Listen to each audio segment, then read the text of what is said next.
Bonjour les amis de mathématiques simplifiées avec Prof Koufi. Nous allons passer à une nouvelle vidéo, mais tout d'abord nous vous demandons de vous abonner à votre chaîne préférée qui est Mathématiques simplifiées avec Prof Koufi. Et n'oubliez pas aussi la deuxième chaîne qui est FDMI Amour officiel pour vous divertir. Alors n'oubliez pas aussi d'aimer la vidéo, de partager et aussi de sonner la cloche pour pouvoir recevoir de nouvelles notifications. Alors nous passons immédiatement à la correction du TP numéro 1. On avait donné 5 questions. La première question, on a 3 segments, comme vous voyez, 3 segments de longueur identique de 11 cm chacun. Et on demande de cocher par vrai ou faux les propositions qui suivent là. Quelles sont ces propositions? La première proposition, c'est que ces 3 segments forment un triangle aigu. La deuxième proposition, les 3 segments ne peuvent pas former un triangle. Et la dernière, c'est que ces 3 segments forment un triangle équilatéral. Alors nous commençons par savoir d'abord, est-ce que ces 3 segments peuvent former un triangle? Alors nous venons à la condition qu'on avait posée pour que 3 segments peuvent former un triangle. Donc nous avons le segment A, B, C qui sont les côtés de ce triangle A, B, C. Alors quand est-ce que ces 3 segments peuvent former un triangle?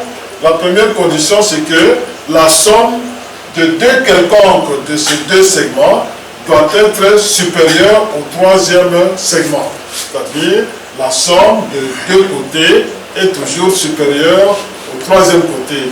Et l'autre condition, c'est que la différence des 2 côtés est toujours inférieure au 3e côté. Alors, nous revenons aux segments qui sont donnés. 11 cm chacun. Alors, si je prends A plus B, c'est-à-dire 11 cm plus 11 cm, j'ai 22 cm. Et je vois que 22 cm, c'est supérieur à 11 cm, c'est-à-dire supérieur à C. Donc, A plus B est supérieur à C. Je peux prendre A plus C, ce sera aussi supérieur à B, et ainsi de suite. Donc, ces 3 segments forment bel et bien un triangle. Et quand nous voyons encore ces 3 segments, ils sont égaux. Et quand ils sont égaux, ils vont former un triangle équilatéral. Et nous savons que dans un triangle équilatéral, tous les angles sont égaux et chaque angle vaut 60 degrés. Donc, ces 3 segments vont former un triangle. Mais quel triangle? Un triangle aigu. Parce que 60 degrés est un angle aigu.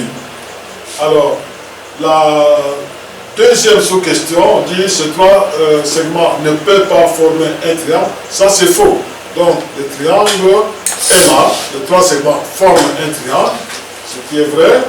Et quel triangle? Un triangle équilatéral, ce qui est aussi vrai. Donc, vous cochez A, c'est vrai, B, c'est faux, et C, c'est vrai. Deuxième question. On nous donne des propositions et à nous de dire si ces propositions sont vraies ou fausses. Quelles sont ces propositions? On dit tout triangle isocèle est équilatéral. Est-ce que tout triangle isocèle est équilatéral?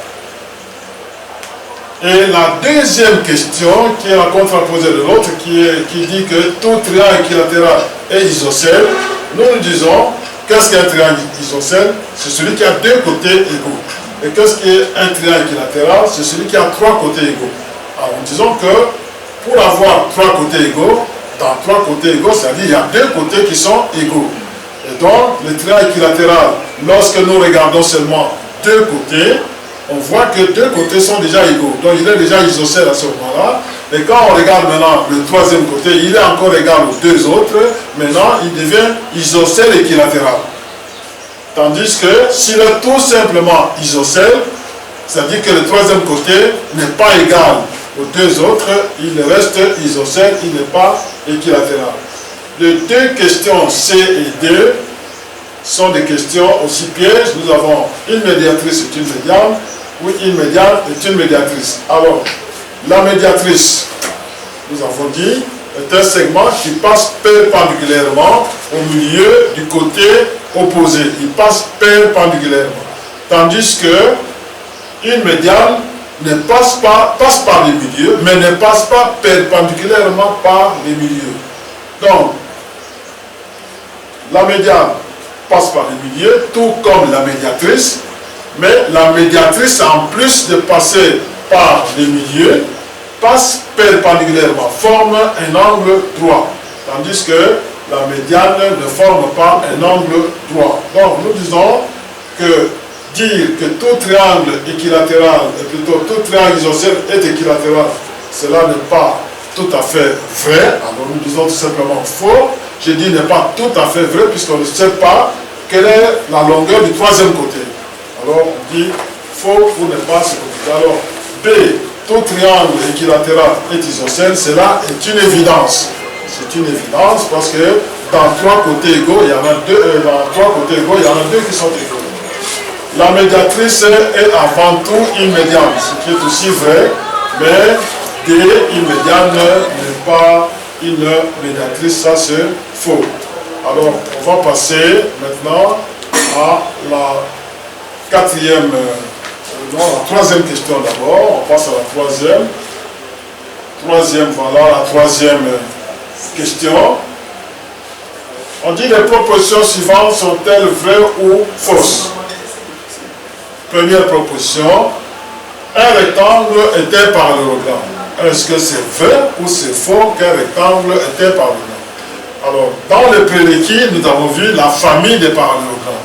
Si vous vous souvenez bien du cours, on a parlé de la famille des parallélogrammes. Et qu'est-ce qu'on a trouvé dans la famille des parallélogrammes?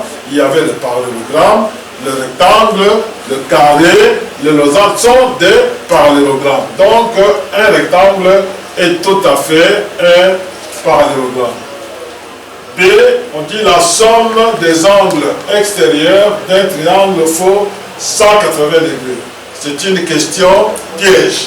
C'est une question piège. C'est la somme des angles intérieurs et non extérieurs. C'est intérieur qui vaut 180 degrés.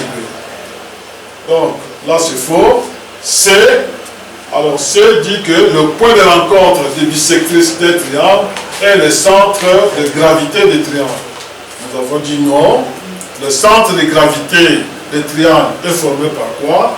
Est formé par, vous connaissez bien, les transversales qui forment le centre de gravité du triangle. Donc ce n'est pas les bisectrices, mais les bisectrices, le point de rencontre des bisectrices forme le centre du cercle inscrit. On a dit le centre du cercle inscrit. Donc cette question-là aussi est fausse. Alors, on va sauter la quatrième question, on passe à la cinquième. Alors, la cinquième, on dit, en regardant les vidéos suivantes, c'est-à-dire, la première vidéo, c'était calcul intégral et trigonométrie. Calcul intégral et trigonométrie, c'était la première vidéo. Et la deuxième vidéo, c'était règles de cosinus et mécanique. Quand vous avez regardé ces vidéos, on vous a posé la question, qu'est-ce que cela vous inspire? Est-ce que ça vous inspire que la trigonométrie est plus importante que les autres matières, les autres branches? Est-ce que ça vous inspire que tous les étudiants à l'université doivent apprendre la trigonométrie? Et puis, nous avons C, que la trigonométrie intervient dans d'autres matières. Et D, la trigonométrie permet l'assimilation des autres cours, des autres matières, des autres branches. Alors, nous disons que A, la trigonométrie n'est pas plus importante que les autres branches. Alors, tout le monde s'inscrit à l'université, même là où on ne fait pas la trigonométrie, on ne fait pas de mathématiques. Cela ne veut pas dire que ces sciences sont moindres que la trigonométrie. Non. Donc, ça c'est faux. Alors, B, tous les étudiants à l'université doivent apprendre la trigonométrie. Ça aussi c'est faux, parce que nous disons qu'il y a des facultés où il n'y a pas de mathématiques. Donc là, on n'étudie pas la trigonométrie. Donc ça aussi c'est faux. Alors, nous disons C, la trigonométrie intervient dans d'autres matières. tout à fait exactes. Par exemple, nous avons vu que la trigonométrie pouvait intervenir dans le calcul intégral, dans la mécanique. Et pendant même le cours, nous avons donné quelques exemples des applications où la trigonométrie intervient. Par exemple, en mécanique, pour calculer la longueur d'une bielle motrice, on a dit, on a calculé la longueur. Calculer la longueur de la courroie qu'il faut placer entre deux poulies. Nous avons dit également qu'il faut une formule de trigonométrie qui est la règle de cosinus. Donc, C, c'est vrai, et D est une conséquence. La trigonométrie permet de comprendre, d'assimiler les autres matières. Donc ça également, c'est vrai également. Donc voilà, pour la question numéro 5, nous récapitulons en disant que A, c'est faux, B également, c'est faux, tandis que C, c'est vrai, et D aussi, c'est vrai. Alors, on va marquer une pause pour passer à la quatrième question. Voilà, nous allons passer à la question suivante, c'est-à-dire la question numéro 4.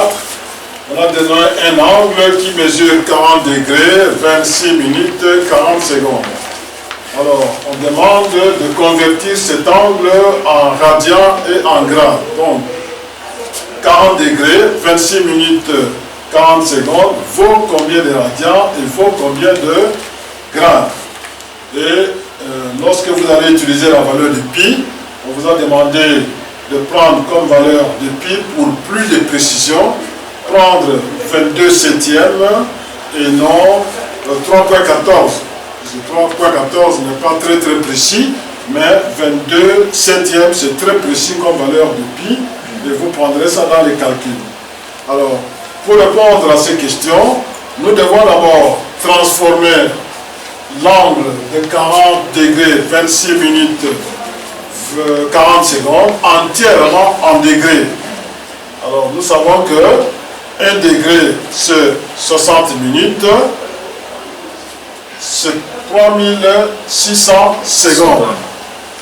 Donc, c'est ainsi que les minutes seront divisées par 60 et les secondes seront divisées par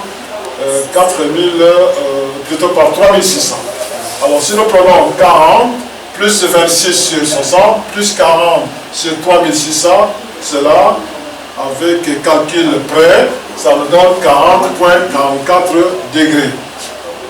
Alors nous avons vu aussi des différentes relations entre les unités d'angle. Par exemple, on peut partir des cadrans en radian ou en degrés ou en grade, n'est-ce pas?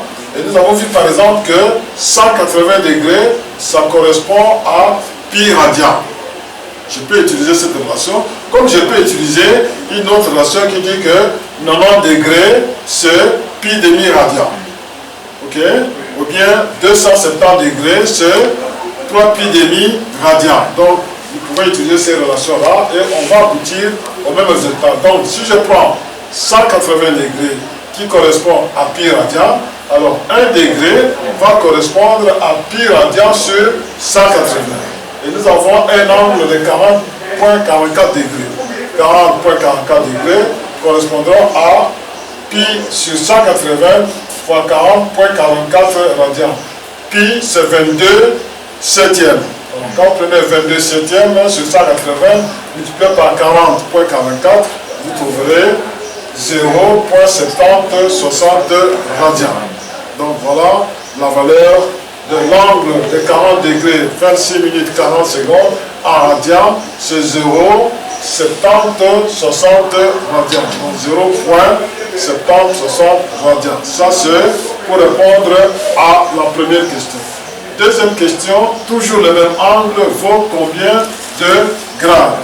Alors je prends par exemple une des relations entre les unités, c'est que 90 degrés correspond à 100 grades. Alors si 90 degrés correspond à 100 grades, c'est que 1 degré correspond à 19e du grade.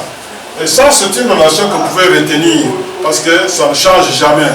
Donc, 1 degré est l'équivalent de 10 sur 9 grades. Maintenant, nous avons un angle de 40,44 degrés, eh bien, il suffit seulement de multiplier cet angle par ce coefficient 10 sur 9 pour avoir la valeur de grade et cela va nous donner 44,93 grammes. Donc le tout, ça dépend de la conversion que vous avez utilisée, mais le résultat ne va pas changer. Donc nous vous remercions d'avoir regardé cette vidéo, essayez de l'aimer, de partager et n'oubliez pas de vous abonner puisque prochainement il y a d'autres vidéos et d'ailleurs quand vous allez en ligne vous allez voir qu'il y a une vidéo qui nous donne encore 5 exercices à faire pendant les vacances et ces exercices ce sont des démonstrations et ces démonstrations vous les faites maintenant, vous verrez les défendre devant nous et ça pourra compter pour vos points de TP numéro 1 si vous l'avez échoué ou bien de bonus pour les TP qui vont suivre. Merci beaucoup et à la prochaine occasion.